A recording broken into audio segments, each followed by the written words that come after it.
அஞ்சலி வெளியே மழையில நின்றுட்டே இருக்காங்க. இங்க பாரு அபி, நீ வராம கண்டிப்பா நான் வீட்டுக்கு போகவே மாட்டேன் அப்படின்னு சொல்லிட்டு இருக்காங்க. இங்க பாருங்கக்கா, தயவு செய்து நான் சொல்றதை கேளுங்க, நான் உங்க கூட வரவே மாட்டேன் அப்படின்னு சொல்றாங்க. அப்படியே உள்ள போறாங்க. உள்ள போன உடனே பயங்கரமா வருத்தப்படுறாங்க. அந்த முருகர் சிலையை பார்த்து பேசுறாங்க. இங்க பாரு முருகா, இதெல்லாம் உனக்கு நியாயமா தெரியுதா? அவரு என் மேல சந்தேகப்பட்டிருக்காரு. அவரு மூஞ்ச பார்த்துட்டு நான் எப்படி அவர் கூட வாழ முடியும்? அங்க என்னால எப்படி போக முடியும்? ஆனா அஞ்சலி அக்காக்கு எதுவுமே புரியவே இல்லை. என்ன கூட வான்னு கூப்பிடுறாங்க. நான் எப்படி போவேன் முருகா அப்படின்னு சொல்லிட்டு அப்படி ஃபீல் பண்றாங்க. அதுக்குள்ள மழை வருது. இங்க பாருங்க, மழைலாம் வருது. தயவு செய்து நீங்க வெளியே இருக்காதீங்க. நீங்க வயசானவங்க வாங்கம்மா உள்ள அப்படின்னு சொல்லிட்டு கூட்டிட்டு வராங்க பாட்டியே. பாட்டி உள்ள வந்தோடனே அபியோட கையை பிடிச்சிட்டு பேசுறாங்க. இங்க பாருமா, நல்லா புரிஞ்சுக்கோ, உன் மேல எந்த தப்புமே இல்லைன்னு எங்க எல்லாருக்குமே தெரியும். ராகவ மேல அவ்வளோ தப்பு இருக்குன்னு தெரியும். ஆனா அவன் அப்படி பேசிட்டான், எங்களால ஒண்ணுமே பண்ண முடியல. ஆனா அந்த அஞ்சலியோட வயித்துல இருக்க அந்த குழந்தைய மட்டும் நீ பாருமா. அவ பாவம், வயித்துல குழந்தைய வச்சுட்டு மழையில நனைஞ்சிட்டு உனக்காக அவ காத்துட்டு இருக்கா. நீ வரலனா கண்டிப்பா அஞ்சலி வீட்டுக்கு வரவே மாட்டா. கொஞ்சம் பாரு, தயவு செய்து அபி நீ வீட்டுக்கு வந்துரு. எந்த காரணத்தை கொண்டு அஞ்சலியை நீ கஷ்டப்படுத்தாத அப்படின்னு சொல்றாங்க பாட்டி. என்ன சொல்றதுன்னே தெரியல. அப்படியே மறுபடியும் முருகா கிட்ட போறாங்க. போயிட்டு சாமி கிட்ட வேண்டிக்கிறாங்க. இங்க பாரு முருகா, எதுக்காக என்ன நீ இப்படி கஷ்டப்படுத்துற அப்படின்னு சொல்லிட்டு. மழை வருது. ஐயோ மழை வருதுன்னு சொல்லிட்டு ஒரு கொடையை கொண்டு போய் கொடுக்குறாங்க. இங்க பாருங்க அஞ்சலி அக்கா, தயவு செய்து நான் சொல்றதை கேளுங்க அப்படின்னு சொல்லிட்டு முட்டி போட்டு கையெடுத்து கும்பிடுறாங்க. நான் வரல, என்னை விட்டுருங்க அப்படின்னு சொல்லிட்டு. இங்க பாரு அபி, நீ என்ன சொன்னாலும் சரி, நீ இல்லாம கண்டிப்பா நான் வீட்டுக்கு போகவே மாட்டேன் அப்படின்னு அஞ்சலி அப்படியே அடம் பிடிக்கிறாங்க. முரளி அப்படியே பாக்குறாரு. அஞ்சலி, ஏன் அஞ்சலி இப்படி பண்ணிட்டு இருக்க? அபி கண்டிப்பா வரவே கூடாது அப்படின்னு சொல்லிட்டு அப்படியே நின்றுட்டு ஃபீல் பண்ணிட்டு இருக்காரு. உள்ள வராங்க மறுபடியும். வந்துட்டு முருகா கிட்ட வேண்டிக்கிறாங்க. எனக்கு ரொம்ப கஷ்டமா இருக்கு அவங்கள பார்க்கவே. நான் உங்க கூட போறேன் முருகா. ஆனா அந்த ஆள் எப்படியாப்பட்டவன் தெரியுமா? என்னை சந்தேகப்பட்டிருக்கான். அதுவும் அந்த முரளியோட சேர்த்து வச்சு. அந்த மாதிரி ஒரு சந்தேகப்பட்டவனோட இந்த மாதிரி முரளி ஒரு கீழ்த்தரமான ஒரு அரக்கன். இவங்கள பத்திலாம் கண்டிப்பா நான் வந்து நிரூபிக்கணும். அந்த முரளியை நான் நிரூபிக்கணும். அதனால நான் அங்க போறேன் முருகா அப்படின்னு சாமி கிட்ட வேண்டிக்கிறாங்க. வேண்டிக்கிட்டு வெளியே போறாங்க. போயிட்டு அப்படியே அஞ்சலி அக்காவை பார்த்துட்டு, நான் உங்க கூட வரேன்க்கா, நான் வரேன் அப்படின்னு சொல்றாங்க. அதை கேட்டோன்னே அப்படியே கோவம் வருது ஆண்டாளத்தைக்கு. என்ன அபி பேசிட்டு இருக்க அப்படின்னு சொல்லிட்டு அப்படியே கத்துறாங்க. அமைதியா இருக்கா, எதுவுமே பேச வேண்டாம் அப்படின்னு சொல்லிட்டு அபியோட அப்பா சொல்றாரு. அப்படியே ஆண்டாளத்தையும் அமைதியா இருக்காங்க. என்ன என்ன நீ போக சொல்ற அப்படின்னு சொல்லிட்டு அவங்க அத்தை கேட்குறாங்க. அமைதியா இருக்கா அப்படின்னு சொல்லிட்டு இருக்காரு. நீ போ, உனக்கு என்ன தோணுதோ செய் அப்படின்னு சொல்றாரு அவங்க அப்பா. நான் போயிட்டு வரேன், வாமா போலாம் அப்படின்னு சொல்லிட்டு கூட்டிட்டு போறாங்க அபியை எல்லாருமே சேர்ந்து. அப்படியே கோவம் வருது முரளிக்கும் சுந்தரிக்கும். அப்படியே கடுப்பாகிறாங்க. என்ன இது, அபி போயிட்டான்னு சந்தோஷப்பட்டா எல்லாரும் சேர்ந்து அவளை கூட்டிட்டு வராங்க. ஐயோ கடவுளே அப்படின்னு சொல்லிட்டு அப்படியே கோவப்பட்டு அப்படியே போறாங்க வீட்டுக்கு. அங்கேருந்து அப்படியே நின்றுட்டு இருக்காரு. எதுக்கு சிவராமா இப்படி பண்ணிட்டு இருக்க? எதுக்காக நம்ம வீட்டு பொண்ணை நீ அனுப்பி விட்ட? அவங்க எவ்வளோ தப்பு பண்ணியிருக்காங்க தெரியுமா? அதுவும் நம்ம வீட்டு பொண்ணு மேலே பழி போட்டிருக்காங்க, கொலகாரின்னு. நீ எதுக்காக அனுப்பின? அனுப்பியிருக்கவே கூடாது அப்படின்னு அவங்க அத்தை சொல்றாங்க. இங்க பாருங்கக்கா, நல்லா புரிஞ்சுக்கோங்க. அபியோட வாழ்க்கை அது நல்லதோ கெட்டதோ என்ன பண்ணணுமோ எல்லாமே அபி எடுக்கிற முடிவு தான். அவ எடுத்துட்டா, அதனால அவ முடிவுப்படியே போகட்டும், விடுங்க அப்படின்னு சொல்றாரு சிவராமன். சரி உள்ள வா அப்படின்னு சொல்லிட்டு உள்ள கூட்டிட்டு போறாங்க. போனோடனே அவங்க அத்தை ரொம்ப ஃபீல் பண்றாங்க. அந்த ராக ஒன்றும் நல்லவன்லாம் கிடையாது. அவன் இன்னும் கொஞ்ச நாள்ல எப்படி இருந்தாலும் அபியை வீட்டுக்கு தான் அனுப்ப போறான். எதுக்கு சிவராமனுக்கு இது புரியவே இல்லை அப்படின்னு சொல்லிட்டு ரொம்ப ஃபீல் பண்ணிட்டு இருக்காங்க. வீட்டுக்கு போறாங்க. வீட்டுக்கு போனவுடனே எல்லாருமே நின்றுட்டு இருக்காங்க. அப்ப அப்படியே பாட்டிக்கிட்ட ராகவ் பேச போறாரு. நிறுத்து ராகவ், நீ பேசவே கூடாது, நீ பேசவே கூடாது. நீ என் மேல எவ்வளோ மரியாதை வச்சிருக்கன்ற விஷயம் எனக்கு நல்லாவே புரிஞ்சிடுச்சு. நான் இருக்கேன்ற ஒரு எண்ணமே உனக்கு இல்லாம அவ்வளோ பெரிய பழியை தூக்கி நீ அபி மேல போட்டிருக்க. உனக்கு எவ்வளோ தைரியம் இருக்கணும்? இனிமே நான் உன்கிட்ட நீ அபியை நல்லா பார்த்துக்கோ, நல்லா வச்சுக்கோ அப்படிலாம் நான் சொல்ல போகிறதே கிடையாது. உனக்கு ஒன்று தெரியுமா? சிவராமன் சொன்னார் பத்தியா, எல்லாருக்கும் நம்ம சொல்லி புரிய வைக்க வேண்டிய அவசியமே இல்லை. அவங்களுக்கே தெரியும் இது தப்பு இது சரின்னு. அந்த மாதிரி நீயே திருந்தனாதான் உண்டு. நான்லாம் இனிமே உன்கிட்ட பேச தயாராகவே இல்லை அப்படின்னு பாட்டி பயங்கர கோவமா பேசிட்டு இருக்காங்க. அப்படியே பாக்குறாரு அஞ்சலி அக்கா அப்படின்னு சொல்லிட்டு பேசுறாரு. அவங்களுக்கும் கோவமா வருது. இங்க பாரு ராகவ், நீ என்கிட்ட பேசவே கூடாது. உனக்கு மன்னிப்பே கிடையாது. எவ்வளோ தைரியம் இருந்தா நீ அபி மேல அவ்வளோ பெரிய பழிய போடுவ? அபி அப்படி பண்றவளே கிடையாது. நீ எதுக்காக அப்படி பண்ண அப்படின்னு சொல்லிட்டு பயங்கர கோவமா அஞ்சலி பேசுறாங்க. இங்க பாரு அஞ்சலி, நீ பேச பேசுறது எல்லாமே கரெக்டாக இருக்குது. இனிமே இவன் எப்படி அபியை நடத்துகிறான்னு நாம் பார்க்கலாம். அதுக்கப்புறம் இவனுக்கு எப்படி வந்து இவன்கிட்ட பேசலாமா வேணாமான்னு யோசிக்கலாம் அப்படின்னு சொல்லிட்டு பாட்டியும் சொல்கிறாங்க. ஆமாம் அப்படின்னு சொல்லிட்டு அஞ்சலி சொல்லிட்டு இருக்காங்க. அப்படி பார்க்குறாரு முரளி. கோவமாக வருது. இவங்க எல்லாரும் சேர்ந்து எதுக்காக இப்படி பண்ணிட்டு இருக்காங்க அப்படின்னு சொல்லிட்டு அப்படியே பார்க்குறாரு.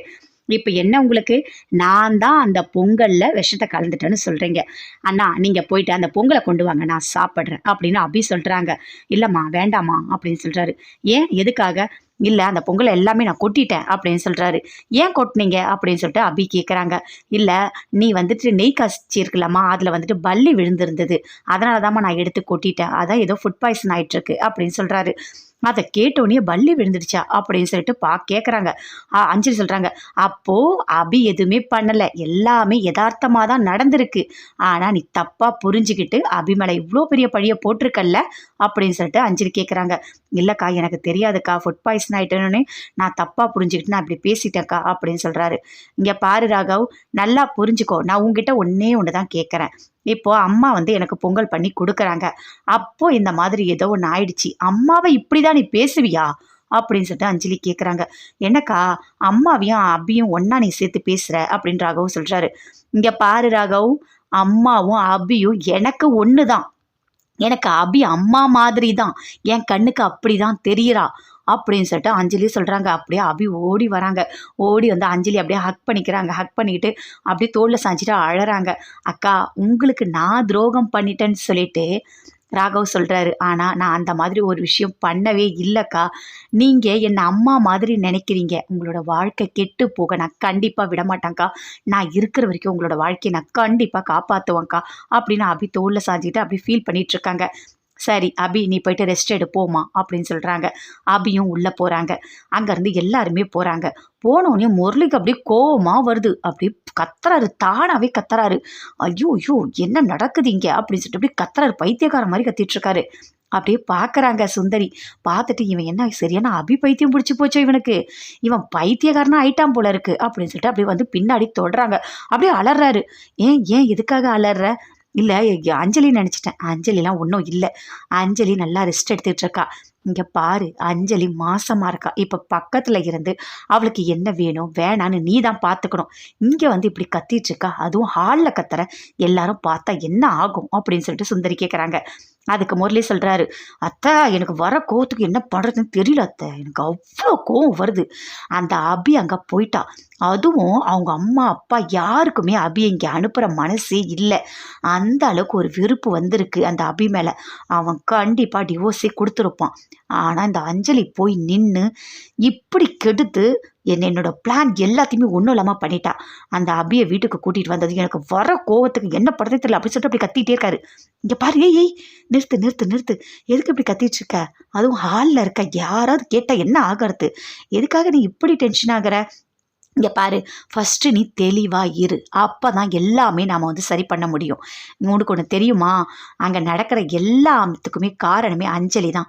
அஞ்சலி மழையில் நனைஞ்சி அடம் பிடிச்சி தான் அபியை வீட்டுக்கு கூட்டிகிட்டு வந்தா, இல்லைனா அந்த அபி இங்கே வந்திருக்கவே மாட்டா. அந்த ராகவுக்கு எவ்வளோ பெரிய கோபம் இருக்குது தெரியுமா அந்த அபி மேலே, அதெல்லாம் சரி ஆகவே ஆகாது. கண்டிப்பாக ராகவ் மதுவை மறக்கவே மாட்டான். அந்த அபி மேலே கோவத்தை காட்டிகிட்டே தான் இருப்பான். இதுவே நமக்கு ஒரு வெற்றி தான். கண்டிப்பாக அபியை நம்ம வீட்டை விட்டு அனுப்பிடலாம், சரியா? நீ அதுக்கு தெளிவாக இருக்கணும். அதுக்கு இப்படி பைத்தியக்கார மாதிரி கத்திட்டுருக்க, உடம்ப பாரு முரளி, அவ்வளோதான், அப்புறம் ஒன்றுமே பண்ண முடியாது, சரியா? நம்ம ஜெயிச்சுக்கிட்டு தான் வரோம், கொஞ்சம் பொறுமையாக இரு, நீ போயிட்டு அஞ்சலியை பார்த்துக்கோ அப்படின்னு சொல்கிறாங்க சுந்தரி. அதை கேட்டவுடனே அப்படியே கோவம் வருது முரளிக்கு. என்னது அஞ்சலியை பார்த்துக்கணுமா? அவள் பண்ண காரியத்துக்கு எனக்கு என்ன தெரியுமா அத்தை தோணுது, அவளை அப்படியே தலகாணி வச்சு அவள் ஃபேஸில் அப்படியே அமுக்கி அப்படியே அவளை கொண்டுணும் போல இருக்குது, அவ்வளோ கோவம் இருக்கு அத்தை அப்படின்னு முரளி சொல்கிறாரு. இங்கே பாரு, அந்த மாதிரி தான் ஏதாவது பண்ணிட போகிற, கொலை கேஸாக மாறிடும், அந்த மாதிரிலாம் எதுவுமே பண்ணாத, புரியுதா? எல்லாமே நம்ம வந்துட்டு பொறுமையாக பண்ணலாம். அடுத்தது என்ன பண்ணலாம், எப்படி பிரிக்கலாம் பிளான் போட்டுட்டு, அதை விட்டுட்டு இந்த மாதிரி பைத்தியக்கார மாதிரி கத்தி உடம்ப கெடுத்துக்காத, புரியுதா? போய் அஞ்சலியை பார்த்துக்கோ, நான் போகிறேன் அப்படின்னு சொல்லிட்டு அங்கே வந்து சுந்தரி போகிறாங்க. ஐயோ வர கோவத்துக்கு என்ன பண்ணுறதுன்னு தெரியல, என்ன இவ்வளோ கோவம் வருது, எப்படி எப்படி அந்த அபி இங்கே வந்தா, இவன் எதுக்காக போய் கூட்டிகிட்டு வந்தான், ஐயோ ஐயோ எதுவுமே புரியலையே. இவங்க 2 பேர் சேர்ந்து இருக்கிறத பார்க்கும்போது எனக்கு அவ்வளோ கடுப்பாக இருக்குது, என்னால் தாங்கவே முடியல, என்ன பண்ணுறதுன்னு தெரியலையே அப்படின்னு சொல்லிட்டு அப்படியே முரளி அப்படி கத்திகிட்டே இருக்காரு. ராகவ் கிட்ட சுந்தரியோட வீட்டுக்கார் வந்து பேசுறாரு. எதுக்கு ராகவ் நீ இப்படி பண்ண? உனக்கு ஒன்று தெரியுமா? அபி ரொம்ப ரொம்ப தங்கமான பொண்ணு. நீ எதுக்காக அபி மேலே இவ்வளோ பெரிய ஒரு பழியை போட்ட அப்படின்னு சொல்லிட்டு கேட்குறாரு. இல்லை, நான் வந்து அக்கா மேலே இருக்க பாசத்தில் தான் அப்படி நடந்துக்கிட்டேன் அப்படின்னு சொல்கிறாரு. எல்லாமே புரியுது. உனக்கு ஒன்று தெரியுமா? நான் இதுக்கு முன்னாடி பணம் பணம் பணம்னு தானே அலைஞ்சிட்டு இருந்தேன். பணம் தான் முக்கியம்னு வாழ்ந்துட்டு இருக்கேன். ஒரு உறவை கூட நான் மதிச்சதே கிடையாது தெரியுமா? இது எல்லாமே உனக்கும் தெரியும் அப்படின்னு சொல்கிறாரு. ஆனால் நீ என்ன பண்ண? உன்னோட மொத்த சொத்தையும் ஆகாஷுக்கு எழுதி தரேன்னு சொன்னேன். அப்போ தான் எனக்கு புத்தியே வந்தது. இப்போ எனக்கு பிஸ்னஸ் ஆரம்பித்து கொடுத்து அது நல்லா போயிட்டுருக்கு. இப்படி எல்லாமே பண்ண நீ எதுக்காக இப்படி நடந்துக்கிட்ட?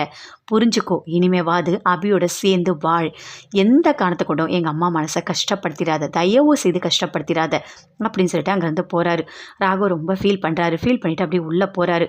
அபி போகிறாங்க. போயிட்டு கட்டிலில் உட்காந்துட்டு அப்படியே ஃபீல் பண்ணிகிட்டே இருக்காங்க. நடந்த எல்லாத்தையுமே யோசித்து பார்த்துட்ருக்காங்க. அங்கேருந்து ராகவ் வந்து நிற்கிறாரு. என்னை மன்னிச்சிடு, நான் தெரியாமல் தான் பண்ணிட்டேன். எனக்கு அக்கா மேலே உள்ள பாசத்தில் என்ன பண்ணுறதுன்னு தெரியல. அதனால தான் நான் அப்படி நடந்துக்கிட்டேன் அப்படின்னு சொல்கிறாரு. அதை கேட்டோன்னே அபிக்கு கோவமாக வருது. ஆனால் எதுவுமே பேசவே இல்லை. அப்படியே அமைதியாக உட்காந்துட்ருக்காங்க. இங்கே பாரு, நான் தெரியாமல் பண்ணிட்டேன் அப்படின்னு சொல்கிறாரு. ஆனால் அப்படியே அபிக்கு கோவமாக வருது. இருந்தாலும் வெளியே காட்டிக்கவே இல்லை. இங்கே பாருங்க, நல்லா புரிஞ்சுக்கங்க. நீங்கள் என்கிட்ட பேசவே கூடாது, என்கிட்ட நீங்கள் மன்னிப்பு கேட்கவே கூடாது அப்படின்னு அபி சொல்கிறாங்க. ஆமாம், இப்போ நீ எதுக்காக சோகமாக இருக்கன்னு நான் தெரிஞ்சுக்கலாமா? என்ன, உன்னை பிடிக்காத இடத்துக்கு இங்கே கூட்டிகிட்டு வந்து வச்சுட்டேன், இவன் கூட எப்படி வாழறதுன்னு யோசிக்கிறியா? இல்லைங்க, நான் அதெல்லாம் எதுவுமே யோசிக்கவே இல்லை அப்படின்னு அபி சொல்கிறாங்க. அப்போது எல்லா உண்மையும் எனக்கு தெரிஞ்சிடுச்சு, இனிமே எப்படி வாழ போகிறோன்னு நினச்சி யோசிக்கிறியா அப்படின்னு சொல்லிட்டு கேட்குறாரு. அதை கேட்டோடனே அபிக்கு அப்படியே கோவமாக வருது. எழுந்துக்கிறாங்க.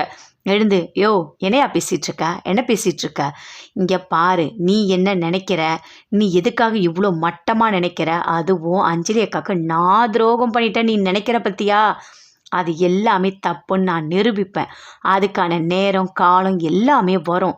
என் மேலே நீ போட்ட பழி எதுவுமே இல்லைன்னு ஆகும் பாரு, அப்போ உனக்கு இருக்குது அப்படின்னு அபி சொல்கிறாங்க. யார்? நீ எந்த தப்பும் பண்ணலையா? நீ என்ன நடித்தாலும் என்னை நீ ஏமாற்றவே முடியாது அப்படின்னு சொல்கிறாரு. உன்கிட்டலாம் பேசி எந்த யூஸுமே இல்லை, தயவு செய்து நீ என்கிட்ட பேசாத அப்படின்னு சொல்லிட்டு அபி அப்படியே கோவப்படுறாங்க. ராகவும் எதுவுமே பேசவே இல்லை, அப்படியே அமைதியாக இருக்காரு. அபிக்கு கோவமாக வருது.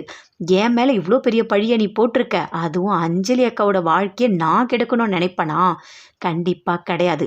அந்த முரளி மட்டமானவன், அவனை மாதிரி ஒரு கெட்டவனே கிடையாது. ஆனால் அவனுக்கு சுயநினைவு திரும்பி இருக்குன்னு தான் நினைக்கிறேன்.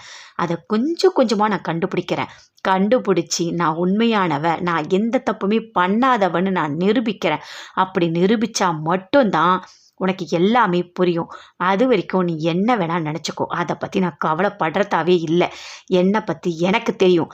இப்போ நான் உன் கூட வாழ வந்திருக்கேன்னா அதுக்கு காரணமே அந்த முரளியை பற்றி எல்லாமே கண்டுபிடிக்கிறதுக்கு தான், வேறு எந்த காரணமும் இல்லை அப்படின்னு சொல்லிட்டு அப்படியே மனசுக்குள்ளேயே ஃபீல் பண்ணிகிட்ருக்காங்க. வீட்டில் இருக்காங்க. சிவராமன் அவங்க அக்கா எல்லாருமே இருக்காங்க. அவங்க பேசிகிட்டு இருக்காங்க. இல்லை, நீ எதுக்காக அபியை அனுப்பின? அபியை நீ அனுப்பியிருக்கவே கூடாது. அவங்க பண்ண தப்பை உணர்ற வரைக்கும் அபிங்க தான் இருந்திருக்கணும் அப்படின்னு சொல்கிறாங்க. ஆனால் சிவராமன் சொல்கிறாரு, இல்லைக்கா, எனக்கு என்னவோ வாழ்க்கைன்றது சாதாரண விஷயம் கிடையாது. அவள் வந்து கொஞ்ச நாள் பிரிஞ்சு இருந்தால் கூட அதோட வலி எல்லாமே ரொம்ப அதிகமாக இருக்கும். என் பொண்ணு அந்த வலியெல்லாம் தாங்க மாட்டாக்கா அப்படின்னு சொல்கிறாரு. உனக்கு பொண்ணு மேலே ரொம்ப தாண்டா பாசம். ஆனால் உன் பொண்ணு அங்கே போய் எவ்வளோ கஷ்டப்பட்டுட்டு இருக்கா, அவ்வளோ பெரிய பழியை போட்டிருக்கான் அவன். அது மட்டும் இல்லை, வாழா விட்டியா இன்னும் கொஞ்சம் நல்லா அனுப்பிடுவன் வேற சொல்லியிருக்கான். இதெல்லாம் நீ எப்படிடா தாங்க போகிற? உனக்கு வேற ஹார்ட் ஆப்ரேஷன் பண்ணியிருக்கு. இது இவ்வளோ கஷ்டத்தை நீ எப்படி தான் தாங்க போகிற? எனக்கு புரியவே இல்லை அப்படின்னு சொல்லிட்டு ஆண்டாளத்தை பயங்கரமாக ஃபீல் பண்ணிகிட்ருக்காங்க. என்னக்கா, நான் சொன்னதெல்லாம் கரெக்டு தானே அப்படின்னு சிவராமன் கேட்குறாரு. நீ சொன்னதெல்லாம் கரெக்டு தான்டா. நீ பொண்ணு மேலே எவ்வளோ பாசம் வச்சுருக்க, பொண்ணு என்ன நினைக்கிறாளோ அதை பண்ணணும்னு நீ நினைக்கிற. இது எல்லாமே சரியாக தான் இருக்குது. இருந்தாலும் எனக்கு அபியை நினச்சா கொஞ்சம் மனசு கஷ்டமாக இருக்குது அப்படின்னு சொல்கிறாங்க. இது எல்லாமே மாறும்க்கா, கண்டிப்பாக மாறும்க்கா. அபி மாதிரி ஒரு தங்கமான பொண்ணே கிடையாது. எல்லாமே மாற்றுவான். அவனோட குணத்தை எல்லாமே அபி மாற்றுவான்னு நான் நினைக்கிறேன் அப்படின்னு சொல்கிறாரு. பார்க்கலாம் அப்படின்னு சொல்லிட்டு அவங்க அம்மாவும் சொல்கிறாங்க. அவங்க அம்மாவும் ரொம்ப ஃபீல் பண்ணிகிட்ருக்காங்க. அபி வீட்டில் இருக்காங்க. இருந்துட்டு சமையல் எல்லாமே முடிக்கிறாங்க. முடிச்சுட்டு எல்லாமே சாப்பிட்றாங்க. சாப்பிட்டோன்னே ராகவ் அங்கேருந்து கிளம்புறாரு. கிளம்பிட்டோடனே எல்லாருமே சாப்பிட்டு முடிச்சிட்டோன்னே, சரி நானும் கடைக்கு போயிட்டு வரேன் அப்படின்னு சொல்லிட்டு அபி சொல்கிறாங்க. ஏன் நீ போகிறம்மா, வேறு யாரையாவது அனுப்பிக்கலாம் அப்படின்னு சொல்கிறாங்க. இல்லை பாட்டி, நானே போயிட்டு வரேன் அப்படின்னு சொல்லிட்டு அபி அங்கேருந்து கிளம்புறாங்க. வரும்போது நினச்சிக்கிட்டே வராங்க. அந்த முரளியை பற்றி எல்லாமே நம்ம கண்டுபிடிக்கிறோம். இனிமே அவனோட ஒவ்வொரு மூமெண்ட்டையும் நம்ம கண்டுபிடிக்கிறோம் அப்படின்னு சொல்லிட்டு யோசிச்சுட்டே வராங்க. ராகவ் வராரு. ராகவ் வரும்போது அப்படியே கூட அந்த லாவண்யாவும் கூட்டிகிட்டு வராரு. 2 பேருமே சேர்ந்து பேசிட்டு வராங்க. நான் முன்னாடி தான் உட்காருவேன் அப்படின்னு லாவண்யா வந்து முன்னாடி சீட்டில் உட்காடுறாங்க. உட்காந்து அவ்வளோ சந்தோஷமாக பேசிட்டு வராங்க. அப்போ ராகவ் எல்லாமே பார்த்துட்டு அப்படியே பேசிகிட்டே வரும்போது கரெக்டாக ஒரு செகண்ட் அபி வராங்க. அபி அப்படி தெரியாமல் ராகவ் இடித்து கீழே தள்ளிட்டாரு. அபிக்கு கோவம் அப்படியே வருது. எழுந்துக்கிறாங்க. யோ என்னையா வண்டி ஓட்டுற அப்படின்னு சொல்லிட்டு அப்படியே கத்துறாங்க. இறங்கி வர்றது ராகவ். அப்படியே பார்க்குறாங்க. பார்த்துட்டு இந்த பக்கம் லாவண்யா இறங்கி வராங்க. சாரி அபி, நான் தெரியாமல் போய் இடிச்சிட்டேன் அப்படின்னு சொல்கிறாரு. என்னதான் இருந்தாலும் கொஞ்சம் பார்த்து தானே ஓட்டணும், ஏன் கூட பொண்ணு இருந்தால் உங்களுக்கு கண்ணு தெரியாதா அப்படின்னு சொல்லிட்டு அபி கேட்குறாங்க. அப்படியே ராகவுக்கு கோவமாக வருது. சரி நானே உன்னை கூட்டிகிட்டு போய் விட்டுறேன் அப்படின்னு சொல்கிறாரு. என்னது, நீங்கள் என்னை கூட்டிகிட்டு போய் விடுறீங்களா? சரி அப்படின்னு சொல்லிட்டு அங்கேருந்து வராங்க. லாவணி அப்படியே ஃப்ரண்ட் சீட்டில் உட்காரதுக்காக போகிறாங்க. டோரை ஓப்பன் பண்ணுறாங்க. அபி பார்த்தோன்னே கோவமாக வருது. அபி போய் டோரை ஓப்பன் பண்ணுறாங்க. நான் தான் உள்ளே உட்காருவேன் அப்படின்னு அபி சொல்கிறாங்க. அதை கேட்டோடனே லாவண்யாக்கு அப்படியே கோவமாக வருது. இங்கே பாரு, நான் தான் ராகவோட முன் சீட்டில் உட்காருவேன், நீலாம் உட்காரவே கூடாது அப்படின்னு சொல்கிறாங்க. இங்கே பாரு, நான் அவர் தொட்டு தாலி கட்டின பொண்டாட்டி, நான் தான் முன் சீட்டில் உட்காரணும். இப்போ நான் வந்துட்டேன், எனக்கு தான் எல்லா உரிமையும் இருக்குது, நீ தள்ளிப்போ அப்படின்னு சொல்கிறாங்க. இங்கே பாருங்க ராகவ் என்ன பண்ணுறான்னு பாருங்கள், நீங்கள் எதுவுமே கேட்க மாட்டீங்களா அப்படின்னு லாவண்யா சொல்கிறாங்க. ராகவால் எதுவுமே பேசவே முடியல. அப்படியே பார்க்குறாரு. என்ன இது, சீட்டுக்கெல்லாமா சண்டை போட்டுட்டு இருப்பீங்க, விடு அவளே உட்காரட்டும் அப்படின்னு ராகவ் சொல்கிறாரு. லாவண்யா நீ பின்னாடி உட்காரு அப்படின்னு சொல்கிறாரு.